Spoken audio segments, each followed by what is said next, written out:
Have you ever eaten some fresh deer steak? There's nothing quite like it. Not to mention my favorite jerky is deer jerky, hands down. A lot of folks frown upon hunting these days, but I think as long as you're hunting for food and using as much of the remains as possible, there's nothing wrong with it. I grew up in a family that hunted. It put food on the table and kept my siblings fed whenever times were rough.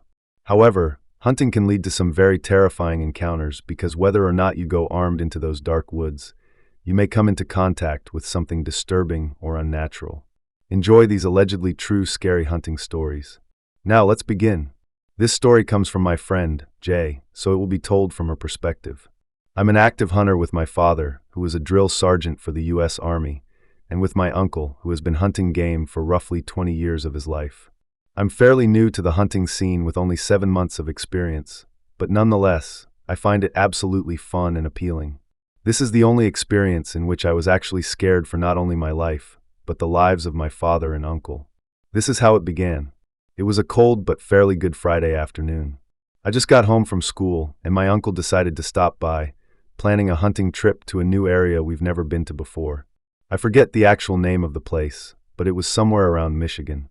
I was really happy since it would be the first time I've traveled there, and we were going to spend the whole weekend there as well. We got packed up and drove roughly about 5 hours, stopping by some gas stations on the way for some snacks, and obviously some gas. I was starting to get carsick though, because I practically stuffed my face with some almond Hershey bars, my favorite. The whole ride there, my dad kept telling me to keep my eyes open, not to strive far from him or my uncle, since it would be a new area for all of us. We had multiple weapons in the car, including some pistols and a couple of bolt-action rifles alongside a machete I brought from home. We finally arrived in Michigan, an area completely surrounded by woods, but we decided to stop and stay at a local motel for the remainder of the day, since it was already 10 p.m. and dark. Let me just say that motel gave off a really creepy vibe. We checked in, and we were shown to our rooms. We settled down and prepared for the day ahead. It was an early Saturday morning, and we were having breakfast. That's when the weirdness started to happen. We were eating at a local diner, and everyone kept staring at us. Not to mention the whole place was silent, and the only sound filling the air was our spoons and forks hitting our plates. Then, from out of nowhere, a friendly old man came to us and introduced himself. Despite him being friendly, he probably gave out the creepiest vibe out of the whole entire place. He then proceeded to say, "Aye, strangers, what brings you into these parts? You folks from around here?" The whole time he was staring at me, and he smelled awful, like a mixture of cheap cigarettes and urine. My dad caught his gaze and replied, "Hey there, we aren't from here. We traveled over here to do a little bit of hunting. We got tired of seeing the same old things, so we decided to go somewhere new." The old man seemed a bit cautious at first, but then let out a huge smile. His teeth were 50 shades of black. Also, I noticed that everyone stopped looking at us, but the air still felt heavy for some reason. Okay, we enjoy seeing new faces around. Let me give you a piece of advice though. If you start traveling too far into the woods and start seeing weird markings on the trees, I'd suggest you turn back. They don't take too kindly to new faces. The old man said ominously. "They?" my uncle asked, almost choking on some water. "The woodfolk, some sort of cult in the woods. Rumor is that they like to dress up as these creatures with the heads of skeletal remains, like deer and wolves, only to take wandering strangers and sacrifice them to the wood spirits or something like that." That last part sounded as if the old man was just messing with us. I gave my father a weird look, and he only managed to give half a smirk back. We told the old man we'd keep an eye out. After that weird experience, we decided to hurry up, and we went on our way. As soon as we got into the truck, we couldn't help ourselves. We started laughing. Taking everything the old man said, we practically threw it behind us. After all, he'd been joking, right? I kept telling myself that. If only I had taken it seriously. The remainder of the drive only took about 15 minutes from the motel, and during the ride, the only thing on my mind is how I found how gorgeous the scenery was. I felt as if I was in a different world. The forest gave off something only being there in person would cause. The closest thing I could compare it to was paradise. I was utterly mesmerized, totally forgetting what the old man had told us earlier. The first step I took while getting out of the car felt as if I had stepped through the gates of heaven. A peaceful, silent breeze made its way towards me. The fresh air hit my nose, and I took a deep breath. When I exhaled, The release made me feel as if I had no negativity left in me. The forest itself sounded alive. I could hear the birds chirping, the squirrels making their way to their homes in the trees, and the sounds of branches moving slightly as the breeze hit them.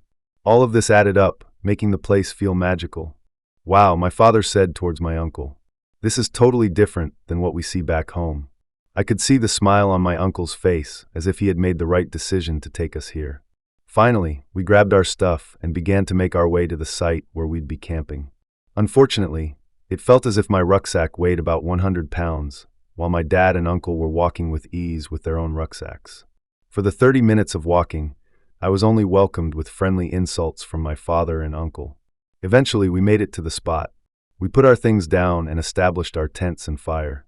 It was afternoon by then, and the forest was still alive. I could have said that the walk with my rucksack was actually worth it. We started to hype ourselves up, making bets on who would bag the biggest catch. I made it my sole purpose to win that bet. After putting on camouflage and face paint, we began to head into the area in which we would be hunting. Another half hour or so, we found what appeared to be some tracks, but these tracks were weird because we didn't expect to find barefoot human tracks out here. "Maybe we aren't the only ones out here. The footprint does look fairly old," my uncle said. I'd forgotten about what the old man had said, and it seemed my uncle and father did too, since no one mentioned it. We decided to go further into the forest, leaving markings on the trees to know our way back to our campsite. We walked for roughly 45 minutes, and my uncle was just about to mark the tree next to us when he saw that another marking was already there. We examined it, and it looked like nothing we've seen. The best way I can describe it is a circle with a cross in it, with 4 different symbols in the spaces between the cross and the circle. That's when I remembered that old man had told us about markings. I couldn't help but get kind of anxious then, but I didn't need to bring it up because my father did. We all kind of looked at each other, my uncle saying that he had done some research on the area and found nothing about any cult in the woods, not a single thing. We all kind of chuckled, but we realized something. The woods had gone quiet, like too quiet. We knew that couldn't be good. We decided to go back to our camp since the sun was already setting by then. Not 10 minutes go by when we hear movement to our right. There was a half-broken tree in the middle of a small clearing.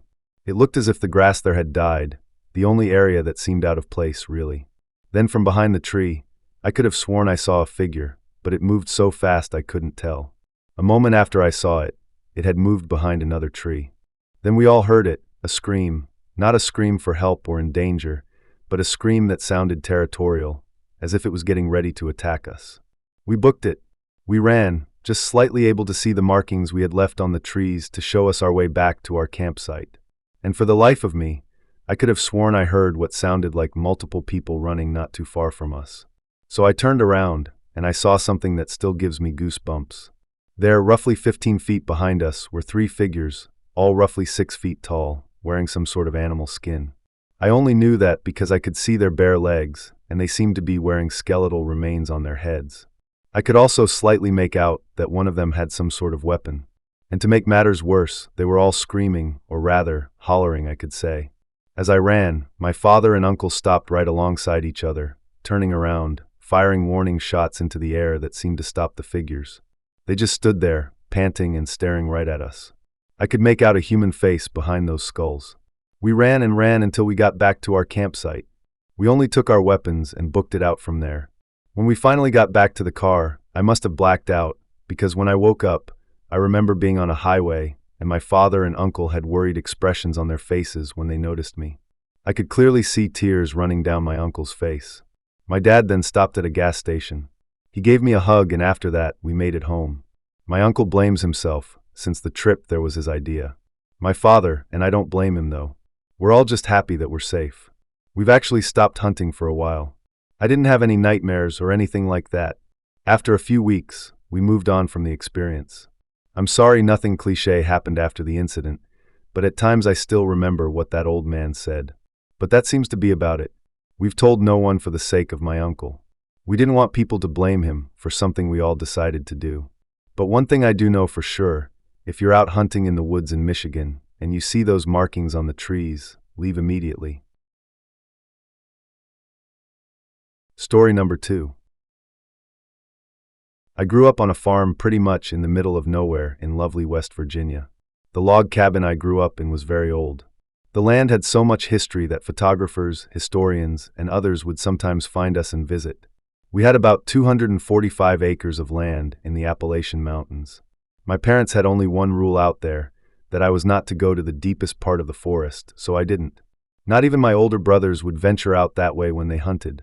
Certain times of the year my family would move our cattle to the field right behind our cabin. I always thought this to be strange because for the most part, they stayed in the valley that our home overlooked. As I got older and more involved with the farm, I would notice how my dad would start getting nervous towards that time of year. He would start making preparations to move them closer to the house, as he feared something in those woods. When I was around 10, I heard these strange sounds coming from outside my window.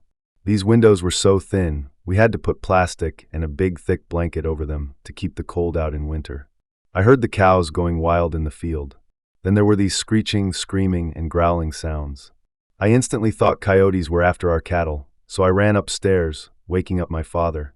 He told me to go back to bed though, and he warned me not to look out the window and to not go outside. I thought this was very strange. On our land, we hunt coyotes. We hadn't seen any coyotes or bears in some time, but why? Why would my father just let these hounds attack our cattle? I couldn't sleep that night. I just thought of our poor cows and how scared they sounded. Even my pup was nervous. She stayed up all night with me. In the morning, when the sun was up, my father and 4 of my brothers went out to the field with their shotguns. I followed along with them, and what we saw was terrifying to say the least. Something had brutally killed and dragged 2 of our cows into the woods. There was quite literally a blood trail leading to where they died into the forest. My father was very concerned. He was whispering to my brothers on what to do. He told them to make sure our home was secure, in fear of whatever this was, that it might get inside the house. I never understood how any animal could have done the carnage that I saw, or how it might try to get into our home. Every year around the same time, some of our cattle would be killed by something, but I never dared to look out my window at night, in fear of seeing what it was. Sometimes I swear I could hear something almost whispering in the fields to each other, or maybe even to me, as I sat by my window listening to them. Once I swear I heard them say my name. We moved away from the farm when I was in my late teens, and from what I hear, no one has ever bought the land or lived on it since. Story number 3. The great state of Oregon is home to hundreds of miles of lush wilderness. There are many fun activities that can be done in such a vast place. One of my favorites is mushroom picking. I have family who live in northern Oregon, where mushroom picking is a very popular pastime. A couple of times a year, I'll take a trip up to my uncle's property to hunt for edible mushrooms.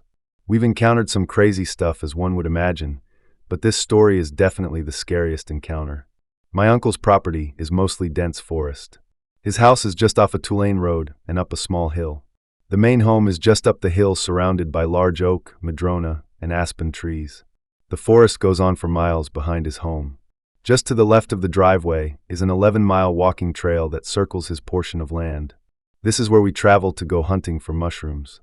We've had run-ins with mountain lions, skunks, abnormally aggressive bucks, and even a black bear. Sure, those were all terrifying, but nothing compared to what happened on a visit back in 2017. I arrived at my uncle's home late Friday afternoon. I'd planned on staying the entire weekend. Pete promised a few friends back home some delicious wild mushrooms, and I didn't plan on disappointing.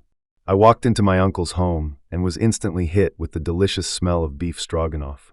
We greeted each other, and I put my bag into the spare bedroom. Once dinner was done, we sat at his table and discussed the areas we'd be exploring the following day. After dinner, we hunkered down for the evening. I fell asleep shortly after. I awoke sometime later, I'd guess early morning. I heard a car alarm blaring from the open bedroom window. The window was on the right side of the home, so you couldn't see the driveway from there, only the dense wood surrounding the home. I peeked out the window to see flashing red and yellow lights illuminating the trees. I quickly gained my composure and realized what was going on. I rushed out of the bedroom, passing my uncle's room on the way. He was still snoring loudly, unaware of the chaos that was occurring. I then peeked out of the kitchen window that looked out over the driveway. I noticed that my Ford Fusion was the vehicle responsible for the loud alarm. All 4 of my doors were wide open and my headlights were flashing. I grabbed my keys from the kitchen counter and pressed the alarm button. The noise and flashing lights stopped.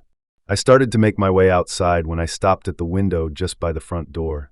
I couldn't see anything out of it, but my own reflection, due to the hallway lights being on behind me. I made my way down the hall, flipped the light switch, and tiptoed back to the window. Looking back, obviously if anyone were outside, they would have noticed the lights turning off. So my tiptoeing was futile at hiding my location. Anyway, I made my way back to the window. I sat there for a few moments, letting my eyes adjust to the darkness. My face was pressed against the cool glass with my hands cupping the sides of my face when I saw it. In the dull blue moonlight, I could make out two silhouettes standing just behind my car. The man on the left stood about 6 feet 2 inches and had a muscular build. He had the unmistakable outline of an axe resting on his shoulder with his left hand on the handle. The other man was a few inches shorter and had a husky build. He held something in his right hand down by his side, but I couldn't make out what he had. I was crippled with fear. I didn't want to move lest they see me, but I felt as if they were staring at me already. I finally gathered up the courage to back away from the window. I rushed to my uncle's room. I shook him awake, and I quietly explained the situation. My uncle grabbed his phone and dialed 911. I grabbed the baseball bat from the hallway closet and stood by the front door. My uncle joined me soon after, sporting an old hockey stick. My uncle is a hippie, so unfortunately he didn't own any firearms. He explained that since he didn't live so far from the nearest town that the county sheriff's office and the state police were en route, but it would take around 20 to 30 minutes. I knew if these men tried to enter the house, there would be little in the way of an advantage for us. We decided to sit against the wall near the front door and await whatever might happen next. We didn't dare look outside the window. I just pictured the axe-wielding man putting his blade through my head the second I put my face against the glass. So we just sat there waiting. Suddenly we heard a few loud bangs followed by crashing brush and branches. After that, we finally saw the flashing red and blue LED lights illuminating the driveway. It was the longest 20-something minutes of my life. We went out to greet the state troopers, and to give them our story, I noticed that my brake lights and rear passenger side window had been smashed. All my belongings inside my car were thrown all over my seats and outside on the ground. The troopers said that the impact areas on the window were consistent with a hammer. That explained what the chubby guy had been holding by his side. They took some pictures, gave us a report receipt, and told us they'd keep a deputy outside our driveway until the next morning. And that next morning I drove home after convincing my uncle to finally invest in a firearm. Nothing ever came of the police report, and my uncle and I have yet to see the two men again. I shiver at the thought now, but if that moon hadn't been shining so brightly, I would have walked out to my car, and I would have been completely unaware of the two men that stood just behind it with evil intentions. Story number 4. It was a relatively chilly January afternoon on my grandfather's property in 2018. My father and I always go to Mississippi to go hunting on my grandfather's land. He owns about 150 acres of land that has been passed down through the family for generations. It was a year like any other when we arrived at my grandfather's house, and every year prior to this one we had amazing success with our hunts. But this year seemed to be a little bit lackluster, with us only killing 2 bucks and a doe. We were nearing the end of our trip, and as the last night fell upon us, I hopped on my four-wheeler and headed to my box stand, proudly carrying my .308 rifle with me. My father followed right behind me in his Razor UTV, seeing as the stands he and I were headed to were only about half a mile apart from each other. As he neared his stand, we wished each other good luck and parted ways. I arrived at my box stand around 3 o'clock in the afternoon. I got settled in a good position with clear visibility from all sides. I turned on my butane heater so I wouldn't freeze my tail off. To pass the time, I decided to play some pool with my dad on my phone while waiting for something to show itself. Half an hour turned into an hour, and then another. I was starting to get bored, and I decided to take a short nap. I woke up some time later as I heard something moving around in the brush. Keep in mind I'm a very light sleeper, so any little noise can wake me up. I perked up, trying to listen for any more movement or what direction it was coming from, but I heard absolutely nothing. The woods that were so vibrant before with wildlife and sounds of the wind brushing through the trees and small shrubbery had come to a complete stop. I'd never had this happen to me before out here, so it startled me quite a bit, but being a dumb teenager, I brushed it off, then dozed back to sleep. What a mistake that was! I was awakened once more 45 minutes later to the sound of something being chewed on coming from my right side. I got excited, thinking that a buck or doe had wandered out of the thicket, but to my surprise, I didn't see anything around me. Getting frustrated, I shifted in my seat and accidentally bumped my rifle. It slid off the railing and fell on the floor of the box I was in. The chewing sound then came to a sudden stop. I heard something run off deep in the woods, which further angered me. Another 15 minutes went by, and at this point the sun was beginning to set, which meant shooting light was coming to a close. I started to hear footsteps coming from my left, but these weren't the footsteps of deer. They were from something walking on two legs. I looked in the direction of the sound, but once again, I didn't see a thing. Then I heard something that sent chills down my spine. "Jacob, Jacob, I hope you have good luck." Only for a moment, it sounded like my dad's voice, but after repeating the phrase, I realized this wasn't my father. Whatever it was sounded recorded and distorted. It almost seemed like a forced imitation of my dad's voice. My heart raced to the point where I was ready to say screw it and leave, but just as I'd gotten ready to get up, something broke the wood line and came out of the opposite path that I came from to my box stand. It was this pale and lanky creature with grayish skin and almost no hair on its body. Upon its head, there appeared to be a decaying skull of a buck with black pits for eyes and a mouth full of razor-sharp teeth. It was hunched over with arms so long they were dragging their long, sharp, claw-like hands on the ground. Even at its current posture, it towered well over me at 7 feet tall. It was horrifying to look at, but I couldn't look away out of fear. I heard it repeat that same phrase for a third time, then it stood up straight, with antlers darn near touching one of the highest branches of the tree next to it. I covered my mouth so as to not make a sound. I could hear it sniffing the air. It let out a deep and guttural growl, saying, "You can't run, Jacob." This was a voice that I did not at all recognize. At this point, my flight or fight instinct kicked in. I grabbed my rifle and flew down the ladder, trying to get to my four-wheeler as fast as I could. I hopped on, trying to start it, but all it did was crank over. Meanwhile, this creature began to come at me. I tried to fire a shot at it, but to no avail. When my rifle fell, it must have gotten jammed. And in a sheer moment of luck, the darn four-wheeler came to life. So I peeled out of there, and the creature gave chase, coming up close on my rear. I had my four-wheeler topping out at its max speed, and this thing was still keeping pace with me. At one point, it even struck the back of the ATV, breaking the taillight off.